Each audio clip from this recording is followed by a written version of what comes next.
Halo semuanya, kembali lagi dengan Gear Up. Hari ini kita akan membahas tentang partnership. Bagaimana cara kita bisa membangun network kita dan reach out ke potential strategic partner.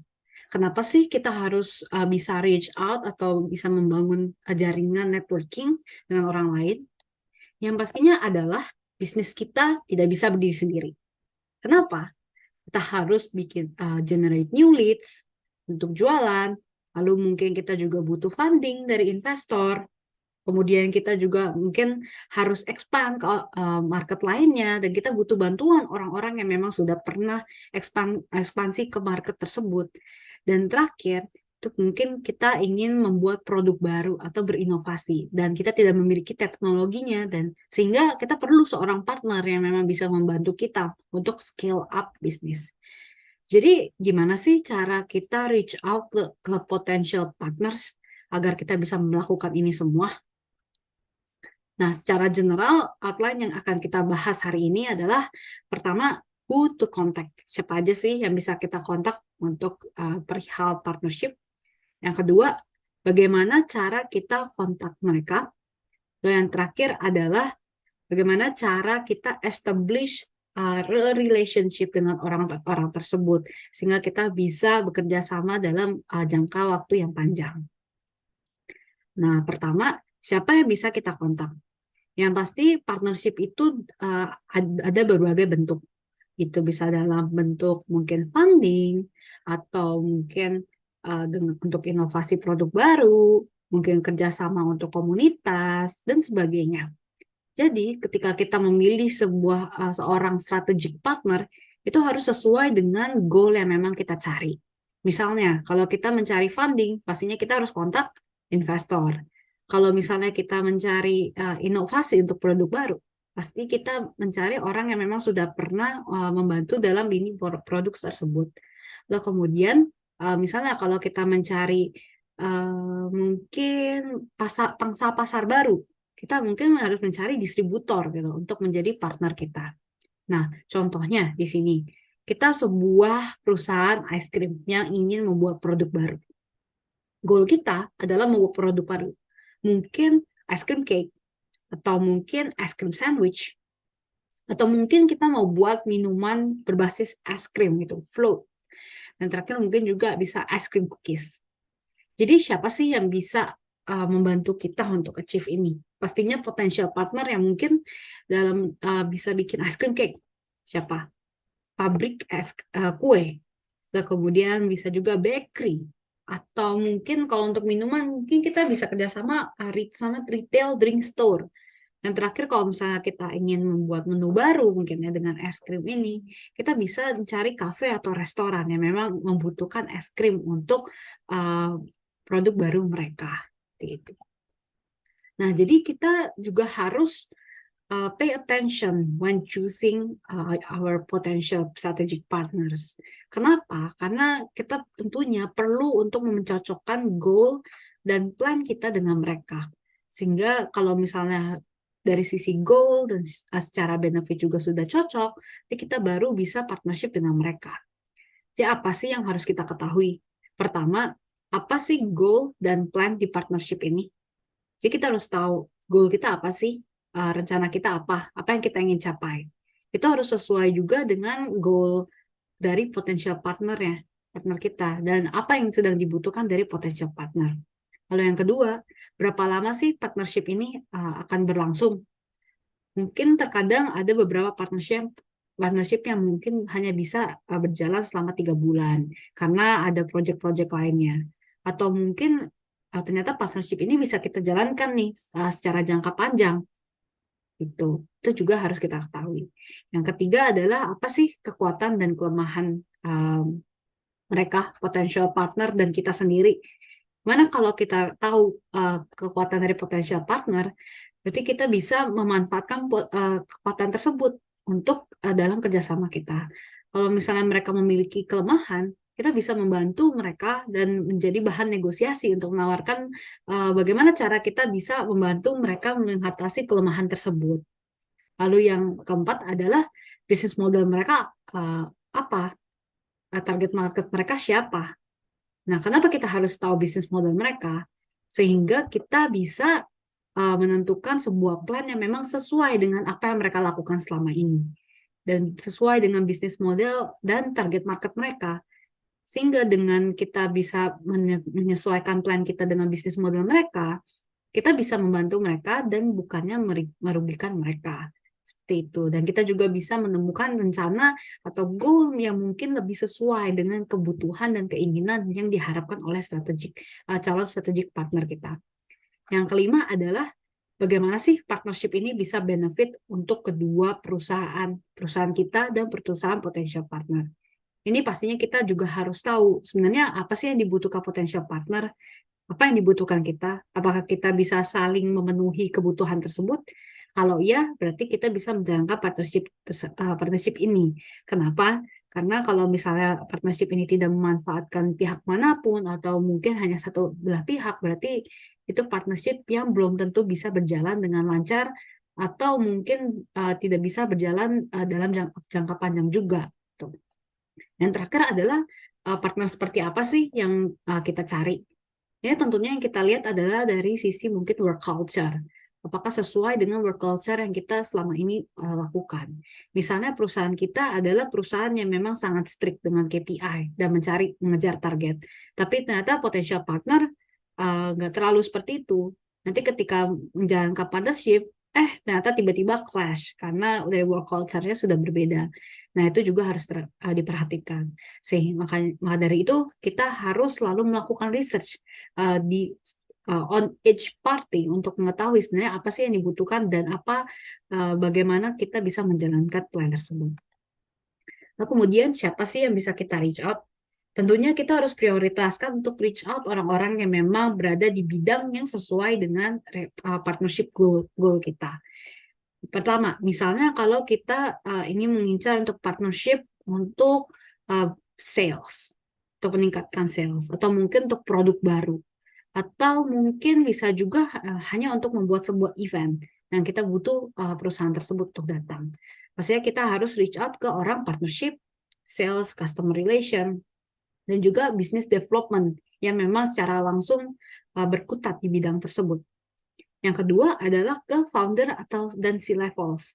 Ini misalnya partnership yang kita tuju adalah partnership yang memang lebih serius lagi, atau partnership yang memang kita juga sekaligus ingin untuk membuat networking dengan foundernya atau C-levelsnya. Itu juga harus dilakukan. Dan yang ketiga adalah misalnya kalau kita ingin mencari funding atau mungkin cari pinjaman dan sebagainya, itu pastinya kita harus pergi ke investors, ke investment analyst atau advisors yang memang secara langsung berkutat di membuat decision untuk investasi-investasi tersebut. Lalu kemudian terakhir kita juga bisa reach out ke orang-orang yang memang kenal dengan potensial partner kita. Misalnya teman kita ternyata kenal dengan investor. Nah, kita bisa ngomong dengan teman tersebut untuk minta dikenalkan ke investor tersebut. Atau mungkin kita bisa minta tolong untuk minta izin untuk meminjam namanya disebutkan ketika kita memperkenalkan diri ke investor maupun potential partner lainnya. Nah, kemudian bagaimana sih cara kita bisa kontak mereka? Jadi ada 3 media. Yang pertama adalah kontak dari perusahaan. Ini bisa dalam bentuk email, nomor, atau mungkin sosial media perusahaan. Yang pastinya ketika kita approach untuk sebuah partnership lewat perusahaan, nomor 1 adalah mungkin dari email terlebih dahulu, baru menggunakan nomor perusahaan. Lalu yang kedua adalah personal contacts. Yang utama biasanya yang kita gunakan adalah LinkedIn. Jadi ini lebih secara personal. Lalu yang kedua adalah personal email. Ini lebih susah untuk ditemukan. WhatsApp juga lebih sulit untuk ditemukan nomornya, nomor maupun alamat emailnya. Sehingga yang utamanya pasti kita akan menggunakan LinkedIn untuk personal contact. Lalu yang ketiga adalah event. Dari event ini biasanya kita bisa mengikuti sebuah event-event tertentu yang dimana potensial partner kita kemungkinan besar datang.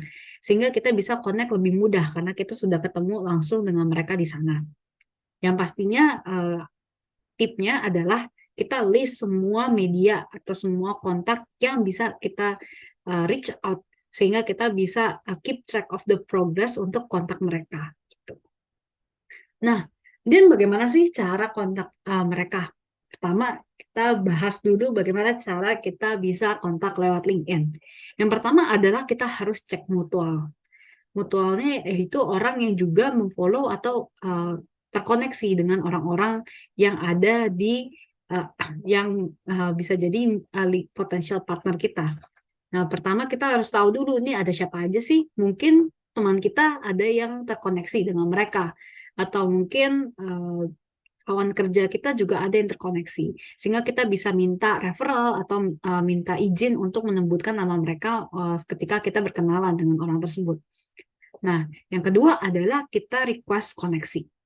Nah, bagaimana cara kita request koneksi? Itu adalah kita tinggal pencet klik connect, dan lalu kita add note untuk di connection request-nya. Nah, kalau misalnya mereka LinkedIn Premium, itu kita bisa directly langsung message mereka gitu. Kalau mereka menggunakan LinkedIn Premium. Nah, yang ketiga adalah ketika koneksi tersebut diterima atau koneksi tersebut dihiraukan. Yang pertama, kalau misalnya koneksinya diterima, itu langsung follow up di hari berikutnya atau secepat mungkin ya, ketika mungkin jam-jam kerja atau jam-jam orang membuka LinkedIn. Lalu yang kedua, kalau misalnya koneksinya tidak dibalas, tidak diterima, itu berarti misalnya dalam seminggu tidak ada diterima koneksinya, berarti kita harus mencari mutual yang lain yang mungkin bisa mengenalkan kita dengan mereka, atau kita perlu mencari kontak lainnya, karena bisa jadi orang tersebut tidak aktif di LinkedIn, atau yang kedua memang mereka tidak kenal sehingga mereka tidak ingin membuat koneksi. Nah, kalau ingin tahu lebih banyak tentang LinkedIn, itu bisa dibuka 4 easy steps to cold call yang ada di materi berikutnya. Nah, kemudian sekarang bagaimana sih kalau misalnya kita ingin email, cold email. Cold email adalah email yang kita kirimkan tanpa kita kenal orang tersebut terlebih dahulu. Maksudnya kita belum pernah berkenalan atau orang tersebut juga tidak mengenal kita. Gitu. Nah, yang pertama harus dilakukan adalah personalize the message. Ya, semua email, cold email yang kita buat itu harus personalize. Jadi apa sih yang kita pikirkan tentang bisnis mereka? Kenapa kita ingin kerjasama dengan mereka? Semuanya harus personalized. Yang kedua adalah validate yourself. Kenapa sih mereka butuh kita? Kenapa mereka harus balas email kita? Siapa sih kita? Apa yang bisa kita lakukan untuk membantu mereka? Lalu yang ketiga adalah solve a problem or offer a value. Ini yang harus banget ada di cold email kalian. Nah, apa sih guna kita mereka? Kenapa sih kita mengoffer mereka ini? Apakah ada gunanya untuk mereka? Apakah ada value untuk mereka? Lalu yang keempat adalah semuanya emailnya harus short, easy, and actionable. Jadi semuanya pendek, mudah dibaca, lalu benar-benar straightforward dan mudah untuk dilakukan. Jadi kita tidak memberikan pertanyaan misalnya apakah pertanyaan yang membuat mereka berpikir 2 kali. Kita harus membuat pertanyaan ataupun kalimat-kalimat yang membuat mereka lebih mudah untuk mengambil action. Jadi semua kalimat lebih baik adalah close-ended call to action. Misalnya adalah misalnya kita ingin membuat janjian untuk call gitu. Bagaimana kalau kita call, mari kita call jam 7 tanggal 11 ini. Nah, contohnya seperti itu. Jadi pilihannya langsung sudah ada pilihannya, sehingga mereka tidak sulit lagi untuk membuat pilihan atau harus berpikir 2 kali. Yang kelima adalah be appreciative. Yang pasti harus selalu berterima kasih di tiap akhir email. Karena di sini juga kita berusaha menawarkan sesuatu ya, atau menjual sesuatu kepada mereka, sehingga kita harus appreciate that they are willing untuk membuka email tersebut atau mungkin mengkonsiderasikan email yang kita kirimkan. Lalu yang terakhir ada note, yaitu jangan menggunakan template. Jadi semua email yang kita kirimkan, cold email, mungkin kita ingin mengirimkan ke 10 partner atau 15 partner sekaligus, itu harus di-personalize. Jangan sampai terlalu template. Paling tidak ada sedikit personalisasi, sehingga yang pertama itu kita juga menghindari dimasukkan ke dalam kategori spam oleh Google, oleh email ya, oleh emailnya. Yang kedua, ini lebih menyentuh hati orang gitu untuk ingin membaca dan berbicara dengan kita. Nah, jadi apa sih yang harus ada di email-email? Ini adalah contoh template email ya, yang bisa kita pakai untuk ketika kita ingin email potential partner.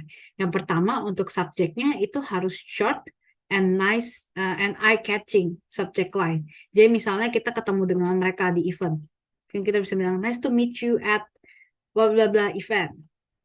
Atau mungkin ide untuk company-nya, idea for mungkin company A, atau mungkin introduction to company B, like that.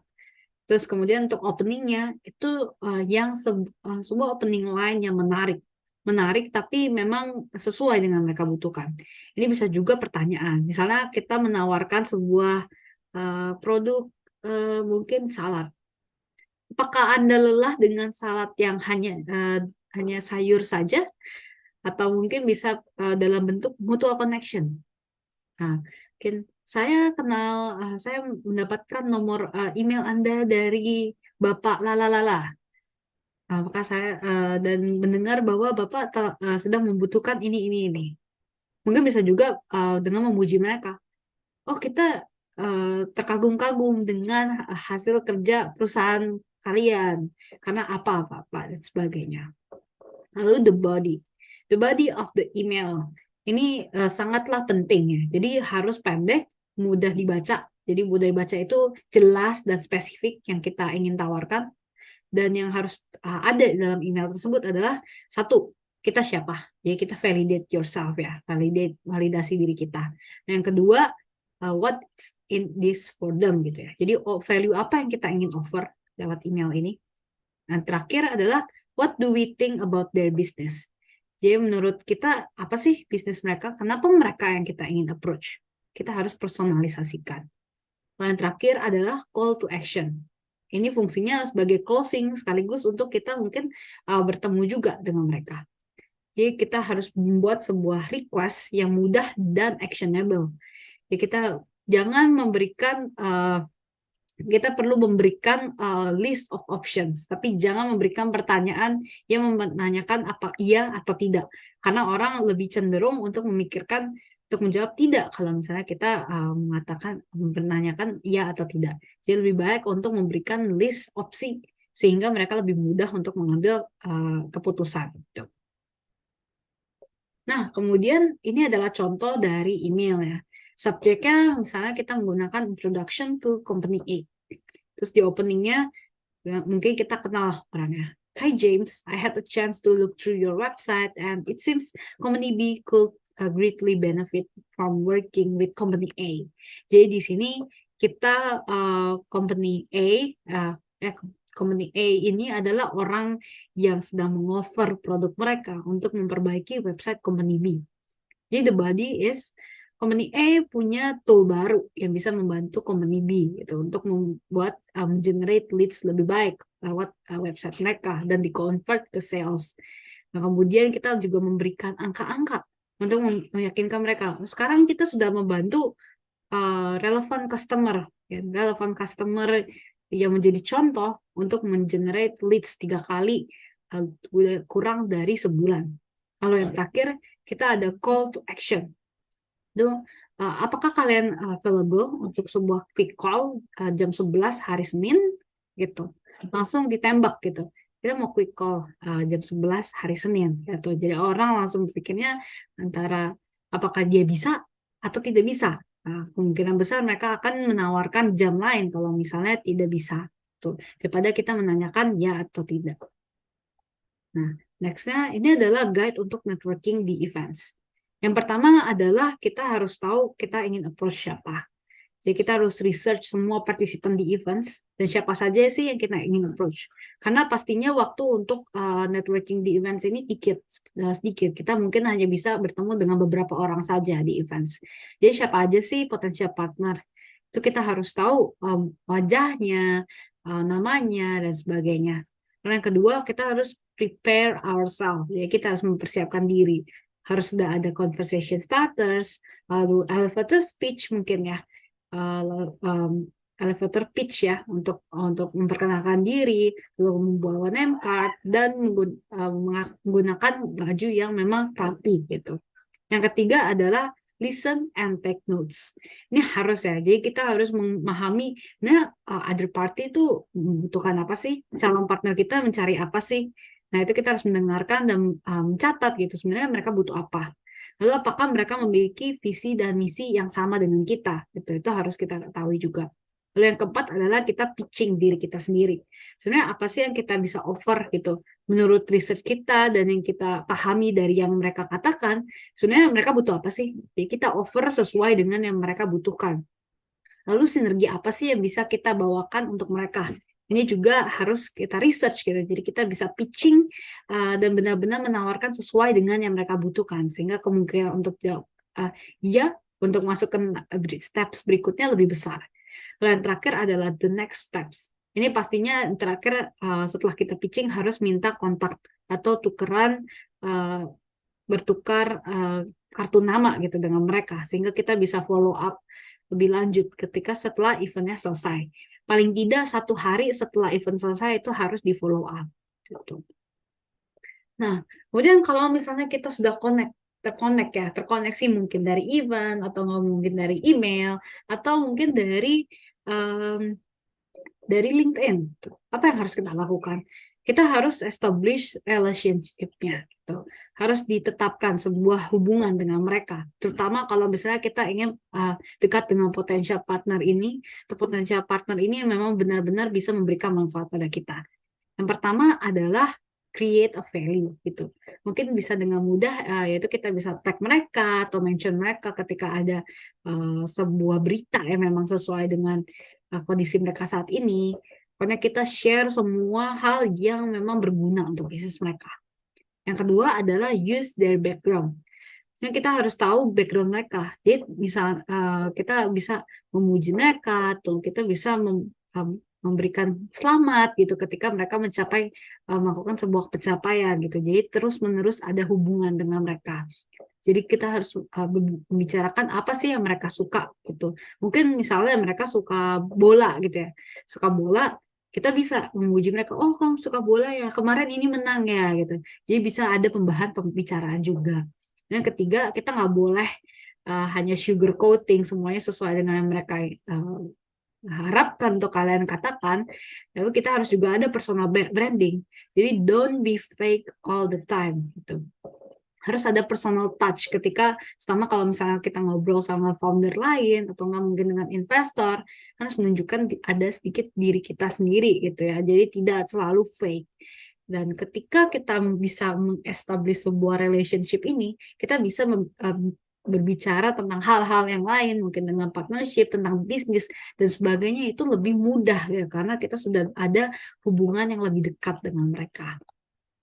Nah, jadi ini adalah flow untuk reach out yang biasanya kita gunakan untuk at least kita bisa dapat sebuah kesempatan untuk pitching proposal atau strategic partnership yang kita ingin propose gitu.